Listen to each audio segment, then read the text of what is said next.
Assalamualaikum warahmatullahi wabarakatuh. Perkenalkan, nama saya Cynthia Adelia Salsabila, NIM 12204193089, kelas dari TMT 5E dan nomor absen 17.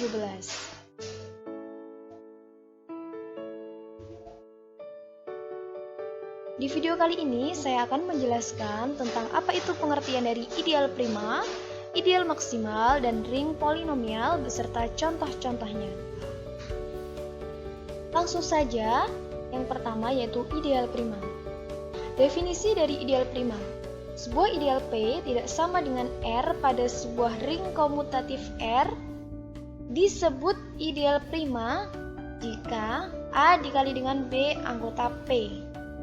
Berimplikasi, jika A dikalikan dengan B itu berimplikasi maka A itu anggotanya dari P atau B anggotanya dari P. Untuk A, B itu anggota dari R.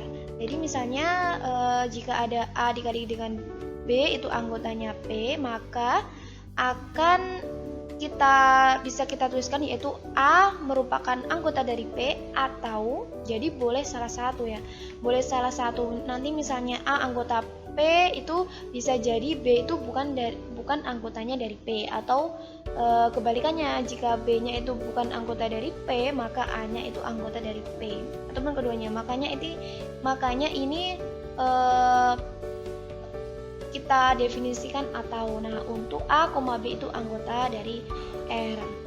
Langsung saja kita ke contoh soalnya. Ini misalnya untuk sebarang bilangan prima positif P, himpunan PZ merupakan ideal prima dari Z. Jika N bilangan positif NZ merupakan ideal prima, jika dan hanya jika N bilangan prima. Misalnya kan bilangan prima itu terdiri dari mulai dari 2, 3, 5, 7 dan seterusnya. Ini misalnya kita ambil satu, misalnya ada 7 merupakan bilangan prima. Ini 7Z itu mempunyai anggota dimulai dari bilangan negatif yang berkelipatan 7.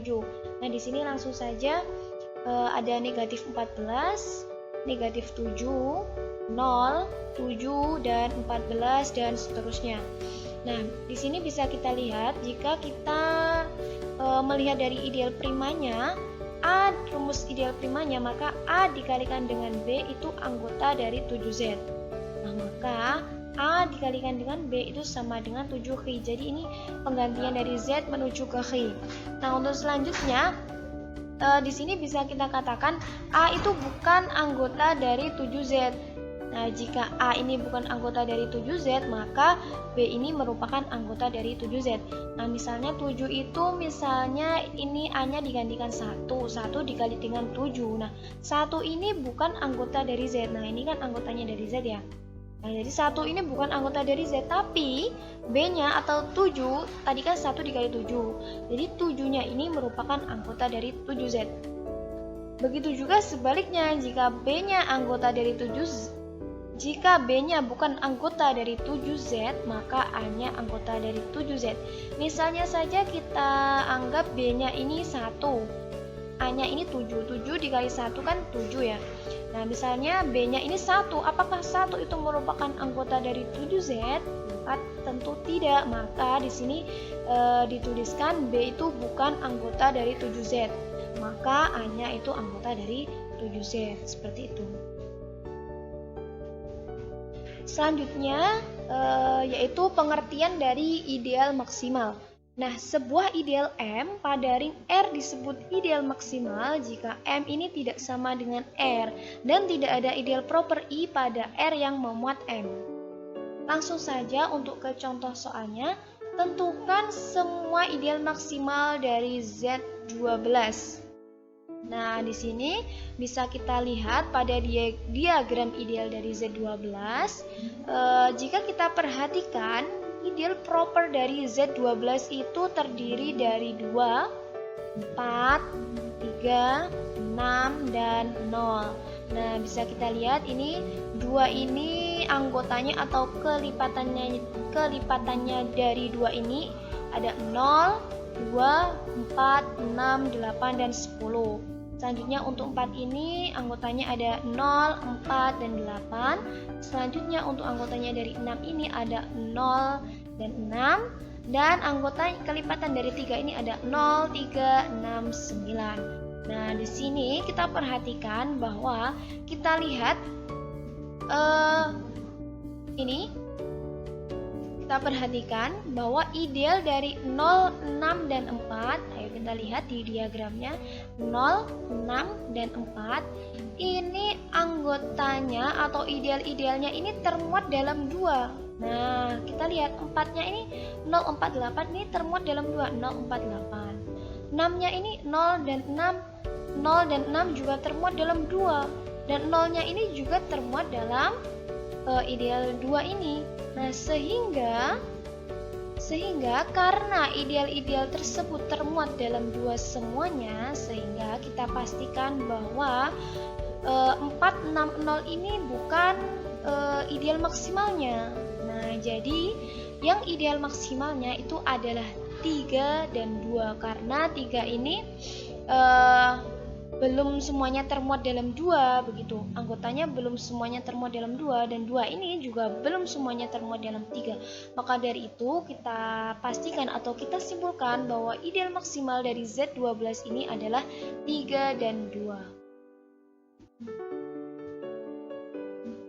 Untuk selanjutnya yaitu ada ring polinomial. Nah, di sini definisinya yaitu misalkan R adalah suatu ring komutatif, Rx dikatakan sebagai ring polinomial atas R dengan Rx sama dengan anggotanya yaitu Px, Qx, Rx, dan seterusnya.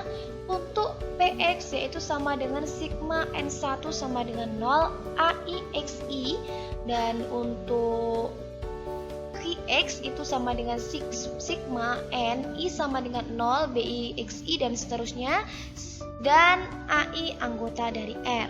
Langsung saja kita ke contoh soalnya. Nah, misalkan Vx terdapat Vx dan Vx dengan samaannya Vx ini yaitu sama dengan 2x kuadrat ditambah dengan 2, dan Wx ini sama dengan 2x ditambah 2. Maka kita jawab misalnya dicari penjumlahannya dari Vx ditambah Wx ini.